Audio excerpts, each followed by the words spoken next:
Berita Al-Hijrah 13 Rabiul Awal 30 Oktober, pengeluaran akaun 1 KWSP sukar untuk dilaksanakan.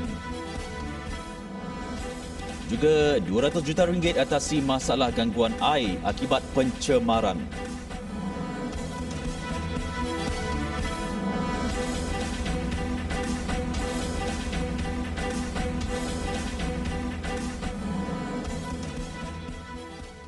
Bismillahirrahmanirrahim. Assalamualaikum warahmatullahi wabarakatuh. Berita Al-Hijrah malam ini bersama saya Ardi Herman Marzi.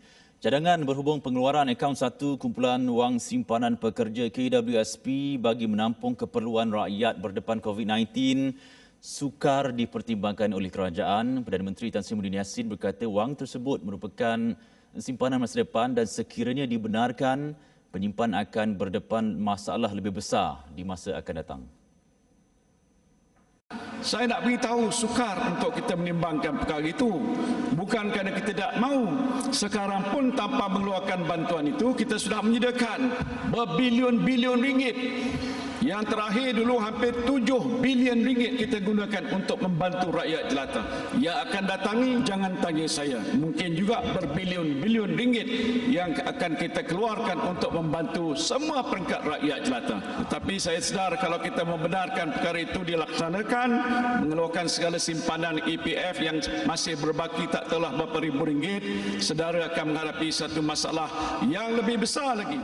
Beliau berkata demikian ketika berucap merasmikan mesyuarat agung tahunan kali ke-24 Koperasi Sungai Terap, Sungai Raya Muar Berhad di Dewan Seri Permata Sekolah Menengah Kebangsaan SMK Bukit Pasir, Muar pagi tadi. Terdahulu, bekas Perdana Menteri Datuk Seri Najib Razak menggesa KWSP membenarkan pencarum membuat pengeluaran sehingga RM10,000 secara one-off bagi menampung perbelanjaan individu yang terjejas akibat COVID-19. Sebelum ini, kerajaan membenarkan pencarum KWSP untuk mengeluarkan simpanan mereka dengan jumlah maksimum RM6,000 dari akaun 2 KWSP menerusi skim Air Lestari. Dalam majlis sama, Tan Sri Muhyiddin menegaskan belanjawan 2021 yang akan dibentangkan di Parlimen 6 November depan akan memfokuskan usaha memerangi COVID-19. Jelasnya langkah tambahan wajar dipertimbangkan bagi memulihkan ekonomi dalam masa sama penularan wabak terkawal. Tapi pastinya kita sebagai kerajaan Perikatan Nasional yang prihatin, yang peka tentang masalah rakyat dan negara ini akan mengambil langkah-langkah tambahan daripada apa yang telah pun kita buat sebelum ini, 305 bilion ringgit. Pastinya bajet 2021 akan nanti memberikan perhatian kepada isu untuk nak mengawal supaya wabak COVID tidak menular. Tambah Tan Sri Muhyiddin Yassin, sejak negara berdepan pandemik COVID-19, kerajaan telah membelanjakan 305 bilion ringgit di mana hampir 2 bilion ringgit telah digunakan Kementerian Kesihatan bagi mengawal penularan wabak itu. Sementara itu, beliau turut mengakui kerajaan berdepan cabaran mengimbangi usaha memulihkan ekonomi negara dan kesihatan serta kebebasan rakyat. Justru beliau menyeru setiap lapisan masyarakat untuk mematuhi prosedur standard operasi SOP ketika menjalankan rutin harian, operasi perniagaan dan sebagainya. Kerajaan Negeri Selangor memperuntukkan RM200 juta bagi mengatasi gangguan bekalan air dari pencemaran sumber air mentah di negeri itu. Salah satu inisiatif yang dibuat ialah projek mengepam air mentah dari kolam takungan Horas 600 di Sungai Selangor ataupun dari kolam takungan Pond C di Sungai Sebenih dan Sungai Langat. Ia bagi menjamin tiada henti tugas di kesemua loji rawatan air sekiranya berlaku pencemaran air. Selain itu, katanya kerajaan negeri luas dan air Selangor akan melaksanakan projek rintis rawatan secara biologi bagi tujuan pemulihan air di Sungai Gong dan akan menggunakan kaedah sama di 3 sungai lain iaitu di Sungai Sembah, Sungai Beranang dan Sungai Buah yang menjadi punca utama pencemaran di Sungai Selangor dan Sungai Langat. Pertama, kerajaan negeri melaksanakan pindaan enakmen Lembaga Urus Air Selangor 99 untuk meningkatkan bayaran denda bagi kesalahan pencemaran sumber air. Selain itu, kerajaan negeri melalui Lembaga Urus Air Selangor ataupun LUAS akan menguatkuasakan pelaksanaan pelepasan effluent berdasarkan keupayaan kapasiti sungai iaitu aplikasi Total Maximum Daily Load ataupun TMDL di kawasan yang ditetapkan selaras Seksyen 56 Enakmen Luas 99 dan pelaksanaan Polluters Pay Principle ataupun PPP. Cadangan pindahan enakmen luas ini akan diangkat dan mendapat persetujuan dalam bajet persidangan belanjawan kali ini. Kerajaan negeri juga katanya akan menambah bilangan stesen telemetri kualiti air bagi tujuan sistem amaran awal di hulu muka Sauk yang berisiko serta membuat pemantauan 24 jam melalui skuad pantas yang diwujudkan bagi mengawal dan mengawasi kawasan sensitif sumber air di Sungai Selangor dan Sungai Langat. Kesemua projek ini katanya akan dilaksanakan bermula tahun ini dan dijangka siap sepenuhnya dalam tempoh 18 bulan. Sementara itu, Exco Infrastruktur dan Kemudahan Awam, Pemodenan Pertanian dan Industri Asas Tani, Insinyur Izham Hashim yakin pelan jangka pendek dan panjang yang dikemukakan mampu menyelesaikan gangguan bekalan air disebabkan pencemaran sehingga 90%. Penyelesaian ini penyelesaian segera. Ada yang boleh buat segera, ada yang akan selesai dalam masa setahun. Tapi penyelesaian ini kita yakin 99% selesai. Masalah gangguan bekalan air apabila berlaku pencemaran. Yang keduanya, kita juga bentang tadi penyelesaian jangka panjang. Jangka panjang ini mengambil kira ke depan ini dalam 3 tahun atau 5 tahun ini supaya bekalan air kita lebih stabil lagi, lebih hebat lagi. Beliau berkata demikian pada sidang media taklimat Pelan Perancangan Penyelesaian Masalah Bekalan Air di Sungai Selangor dan Sungai Semenyih akibat pencemaran di Shah Alam. 19 Oktober lalu, Loji Rawatan Air LRA Sungai Selangor Fasa 1, Fasa 2, Fasa 3 dan Rantau Panjang terpaksa dihenti tugas berikutan pencemaran sumber air mentah dikesan di Sungai Selangor pada kira-kira pukul 2 pagi. Kerajaan Negeri Selangor kemudiannya mengumumkan peruntukan RM2 juta untuk menggunakan perkhidmatan 4 buah dron berteknologi tinggi bermula November depan sebagai antara langkah terbaik bagi memantau salah laku melibatkan alam sekitar. Sebuah kilang memproses makanan didapati menjadi punca kepada pencemaran minyak di Sungai Balak berhampiran Kampung Baru di Balakong. Operasi pengeluaran kilang berkenaan kemudian dihentikan serta-merta sementara Jabatan Alam Sekitar Selangor JAS membuka kertas siasatan untuk pendakwaan di mahkamah di bawah Akta Kualiti Alam Sekeliling 1974. Bertindak atas aduan pegawai JAS memasuki kilang berkenaan dan mendapati pelepasan air berwarna putih sedang berlaku melalui saluran paip bawah tanah dan menuju ke Sungai Balak. Siasatan juga mendapati influen mentah dan lelehan minyak hitam didapati mengalir memasuki longkang kilang dan seterusnya memasuki satu saluran paip bawah tanah yang mengalir ke Sungai Balak. 3 sampel diambil dan telah dihantar ke Jabatan Kimia Malaysia dan keputusan analisis kimia dijangka diperoleh dalam masa terdekat. Pihak kilang juga diarah untuk melakukan kerja-kerja penutupan saluran haram ke Sungai Balak dan menjalankan kerja-kerja pembersihan sungai yang telah tercemar.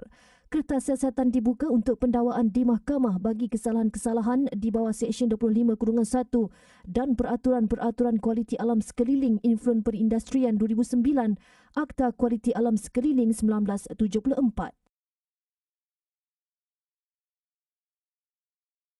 Tiada kad touch and go membuatkan seorang warga emas bertindak memandu secara lawan arus di lebuh raya Kemuning Shah Alam LKSA semalam.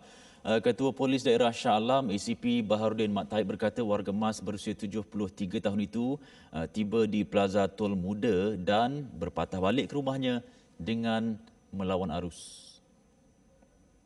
Sebelum itu, warga emas berkenaan memandu dari rumahnya di Seksyen 8 Shah Alam menuju Tesco di Seksyen 13. Pemandu itu kemudian tersalah jalan dan memasuki lebuh raya LKSA.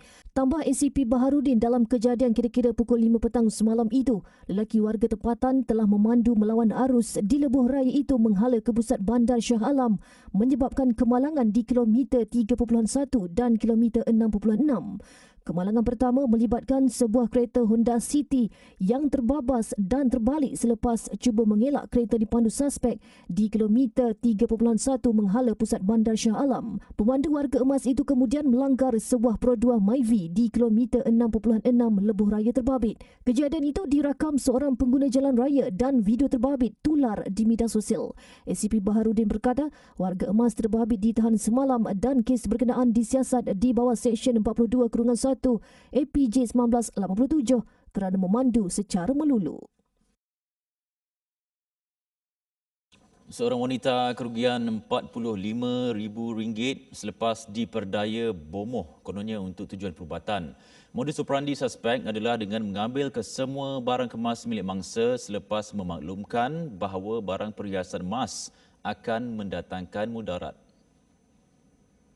Menurut Ketua Jabatan Siasatan Jenayah Komersial Kedah, Superintenden Elias Omar, mangsa bekerja sebagai kerani berusia 44 tahun dan menetap di Padang Sanai, Kuala Nerang. Kejadian berlaku pada hujung Januari lalu apabila bomoh perubatan itu yang juga saudara rapat mangsa memberitahu terdapat makhluk halus jatuh di atas bumbung rumahnya pada Januari 2020. Suspek kemudian meminta mangsa mengeluarkan semua barang perhiasan emas milik mangsa dan barang perhiasan itu kemudian dibalut dengan kain putih dan disimpan dalam almari baju di dalam bilik mangsa dan tidak sesiapa dibenarkan menyentuh kain itu kecuali suspek. Namun pada 8 September lalu, mangsa dimaklumkan orang kampung bahawa bomoh itu menipu dan mengambil barang kemas mangsa sebagai modus operandinya. Mangsa kemudian membuka balutan kain putih yang disimpan dalam almari dan mendapati barangan perhiasan emas mangsa sudah diganti dengan rantai emas palsu.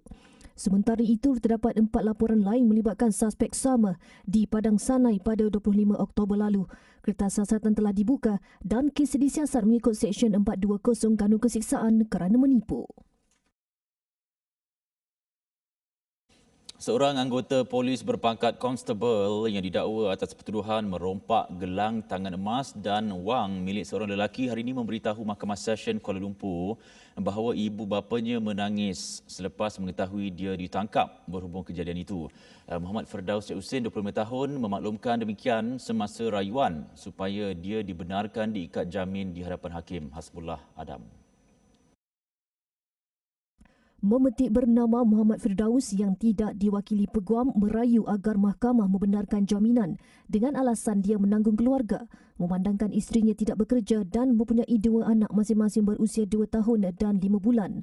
Tertuduh juga mempunyai ibu bapa yang berada di kampung dan dijaga oleh kakaknya. Ketika ditanya hakim adakah emak dan ayahnya tahu yang dia ditangkap berhubung kes ini, Muhammad Firdaus berkata ibu bapanya mengetahui perkara itu dan mereka menangis apabila mengetahuinya.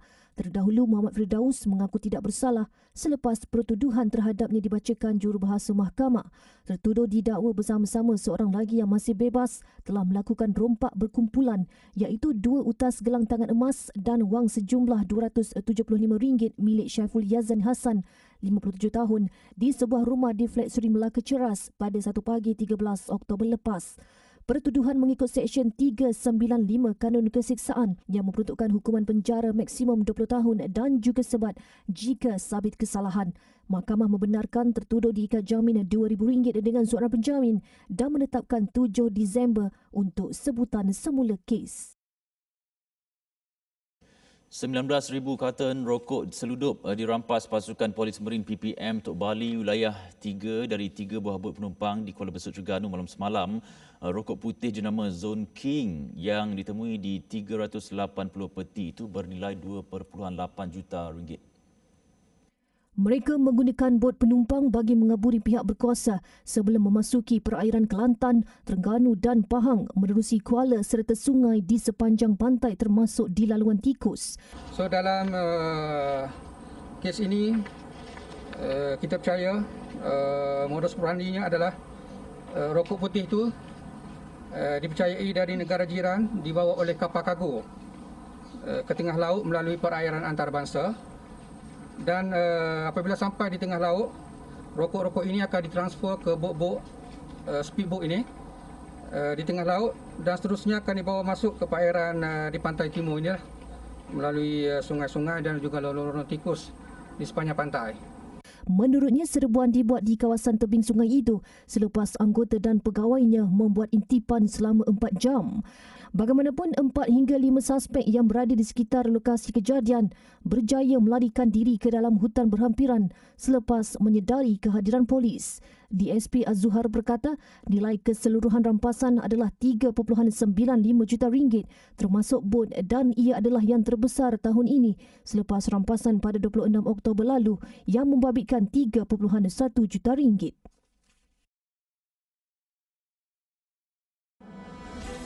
Bakal menyusul 7 ekor lembu maut di Sambal Peti.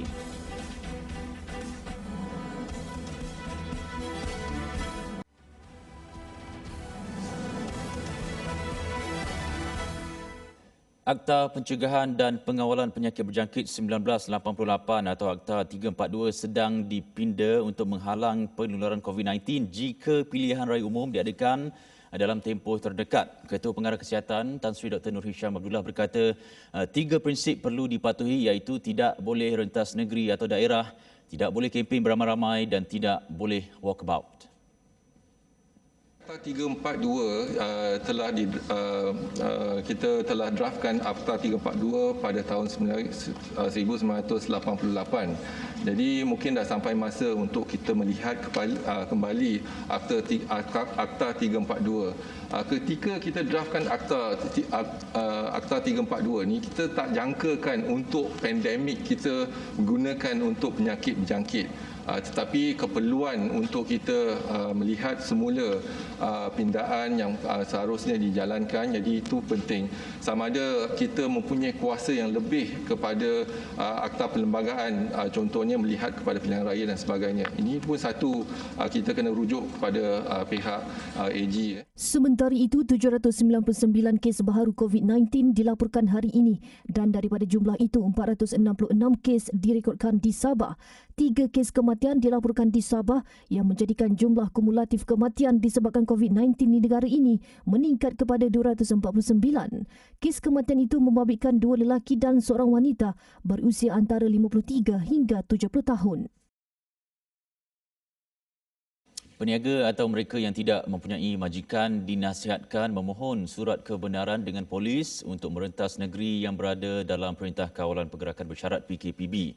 Menteri Kanan Keselamatan Datuk Seri Ismail Sabri Yaakob berkata langkah itu bagi membolehkan mereka dibenarkan merentas negeri di setiap sekatan jalan raya yang dilakukan polis. Bagi mempermudahkan, saya nasihatkan supaya ke balai polis untuk mendapatkan surat kebenaran pelepasan pergerakan merentas daerah ataupun negeri tadi. Ya. Jadi saya faham kerana mereka tidak mempunyai majikan bekerja sendiri, jadi tidak ada siapa yang akan mengesahkan beliau sebagai pekerja di mana-mana syarikat. Jadi bagi nasihat saya, pergi ke balai polis, berjumpa dengan pihak polis dan mendapatkan surat kebenaran pergerakan oleh pihak polis. Dengan surat tersebut, mereka boleh melepasi setiap sekatan jalan raya yang dikenakan. Beliau mengulas dakwaan ada penjaja dikenakan kompaun RM1,000 ketika melalui sekatan perjalanan untuk ke tempat berniaga. Datuk Seri Ismail Sabri berkata prosedur juga boleh digunakan untuk mereka yang tidak mempunyai majikan namun terpaksa melakukan urusan harian seperti menjalankan perniagaan. Dalam perkembangan lain, Hospital Medan di Tawau, Sabah dilaporkan telah menerima sebanyak 163 pesakit bukan rawatan COVID-19 sejak mula beroperasi pada 20 Oktober lalu. Daripada jumlah itu, 143 adalah pesakit wanita dan selebihnya adalah lelaki. Antara rawatan yang diberikan kepada pesakit termasuklah obstetrik dan ginekologi selain onkologi dan pediatrik.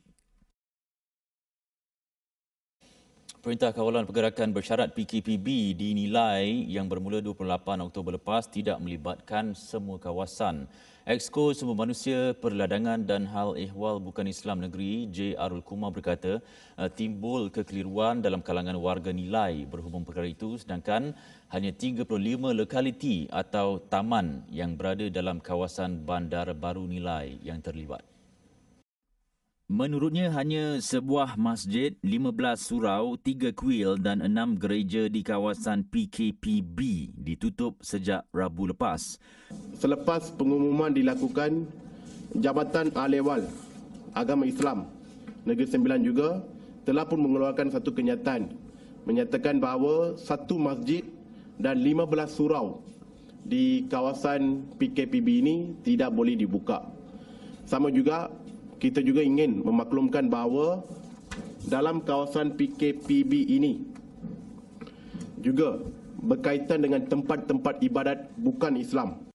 Sebanyak 35 lokaliti atau taman di zon nilai terlibat PKPB, manakala sebahagian 3 jalan di Putra Point nilai dikenakan Perintah Kawalan Pergerakan diperketatkan PKPD bermula pada 28 Oktober lalu. Kawasan terlibat dengan PKPD membabitkan 2 lokaliti tempat tinggal pekerja iaitu asrama, iaitu di Jalan BBN 1-7B dan Jalan BBN 1-7F serta Jalan BBN 1-2E. Manakala kawasan yang tidak terlibat iaitu Taman Semarak, Rumah Rakyat Nilai, Kampung Baru Nilai, Taman Nilai, Nilai Perdana, Pekan Nilai, Nilai 3, Nilai Impian dan semua kawasan perindustrian.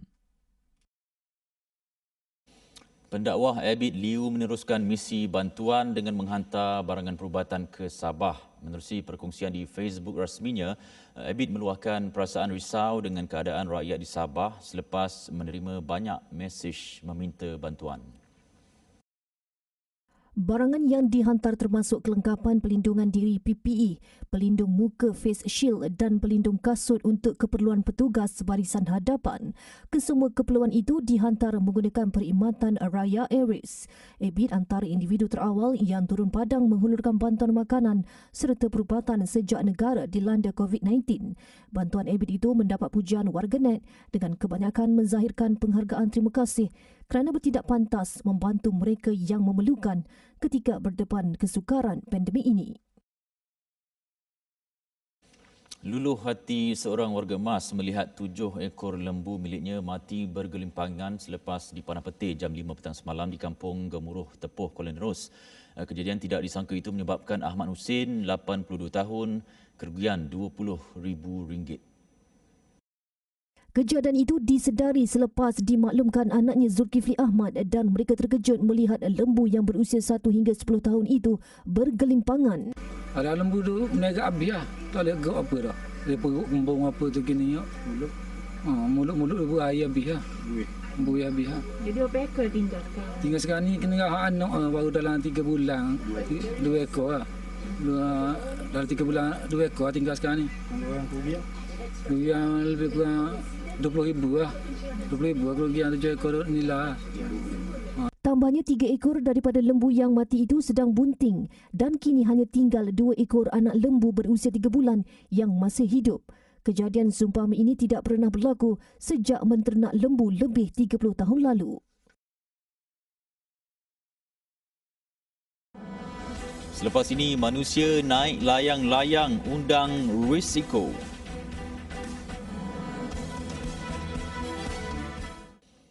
Bumi Syam bakal berhadapan dengan musim sejuk yang akan melanda kawasan mereka. Tinjauan sukarelawan aman Palestin ke Lubnan pada awal tahun ini memberi 1,000 gambaran bahawa warga Syam ketika ini amat memerlukan bantuan bagi menghadapi musim sejuk. Aman Palestin turut melancarkan kempen bantuan musim sejuk bagi menyediakan bantuan yang terbaik buat seluruh bumi Syam. Antara bantuan yang disalurkan adalah minyak tanah, pek makanan, pendidikan, kelengkapan harian, kecemasan dan perubatan. Ayuh kita membantu melalui kempen bantuan musim sejuk dengan melayari laman sesawang www.jommenyumbang.com. 59 mayat ditemui di kubur tersembunyi di Guanajuato, wilayah tengah Meksiko semalam. Hasil penemuan itu, polis mendapati tangan dan kaki mangsa diikat selain terdapat kesan luka peluru senjata di kepala dan bahagian badan lain. Guana Juo tak mencatatkan peningkatan pembunuhan sebanyak 2,250 antara Januari dan Ogos berdasarkan data rasmi peningkatan lebih dari 25% berbanding tempoh yang sama tahun lalu. Meksiko dilanda gelombang keganasan sejak pemerintah mengerahkan tentera untuk memerangi kartel dadah pada 2006. Sejak itu, sekitar 243,000 orang telah dibunuh. Menurut Suruhanjaya Carian Nasional Meksiko, sebahagian besar daripada mayat tersebut terdiri daripada bangsa masih muda dan sekurang-kurangnya 10 mayat tersebut adalah wanita. Angka korban akibat taufan Molave di Filipina kini meningkat kepada 22 orang manakala lebih 16,000 penduduk terjejas dan ditempatkan di 150 pusat pemindahan. Ia turut disusuli hujan lebat dan angin kencang. Majlis Pengurusan dan Pengurangan Risiko Bencana Negara dalam laporan terkini mengatakan 4 masih hilang dan 39 lagi cedera selepas Molave membadai Filipina dari Ahad hingga Selasa. Taufan itu menjadi taufan ke-17 membadai Filipina tahun ini, menyebabkan lebih 775,513 penduduk di 2,469 kampung di 7 wilayah Pulau Luzon dan tengah Filipina hilang tempat tinggal selain mencetuskan banjir serta tanah runtuh awal minggu ini. Sementara itu, Pagasa, Biro Cuaca Negara itu berkata, Filipina siap siaga menghadapi taufan Goni yang diramal melanda pantai timur Pulau Luzon pada Ahad malam atau Isnin pagi. Kira-kira 20 taufan dan ribut tropika membadai Filipina setiap tahun. Filipina kehilangan kira-kira 9.56 bilion US dollar akibat bencana alam dari 2010 hingga 2019. Di Indonesia, manusia naik layang-layang. Walaupun pelik, daerah Bantul menjadi tumpuan penduduk sekitar dengan aktiviti menaiki layang-layang gergasi ke udara di Gumuk Pasir dan Jalan Jalur Lintas Selatan. Aktiviti ekstrim itu mengundang kebimbangan pihak berkuasa di Bantul kerana ia dilakukan tanpa alat keselamatan yang sesuai. Pihak berkuasa akan terus memantau perkara itu yang tular di media sosial. Menurut mereka, kegiatan itu sangat bahaya kerana tidak disokong alat keselamatan yang diperakui pihak berkuasa. Seorang pembuat layang-layang Wardoyo berkata, setakat ini belum ada peraturan untuk membuat layang-layang itu. Pada awalnya, ia dicipta untuk dijadikan sebagai satu hiburan. Masih di Indonesia, seorang lelaki membonceng jenazah ibunya dengan motosikal. Lelaki yang berasal dari desa Kedung Lengkong, Jawa Tengah itu didakwa mengalami gangguan mental dan dia membawa jenazah ibunya yang meninggal di rumah saudara untuk dikebumikan sendiri. Jenazah itu dibawa Sutijo 50 tahun dari desa Jambungan di daerah Banyudono ke Kedung Lengkong di daerah Simo. Ibunya Jinem Suharti 80 tahun dipercayai meninggal dunia antara 8 pagi hingga 10 pagi waktu tempatan. Kisah itu tular di media sosial selepas dirakam dan dikongsi orang ramai. Warga emas itu meninggal di rumah anak perempuannya dan jenazah dibawa menggunakan motosikal secara melintang di bahagian belakang. Curiga dengan keadaan itu, orang kampung membantu pengurusan jenazah sehingga selesai dikebumikan di tanah perkuburan Suchen Timur. Sekian berita Al-Hijrah untuk malam ini. Saya Ardi Arman. Kita jumpa lagi. Assalamualaikum warahmatullahi wabarakatuh. Selamat malam.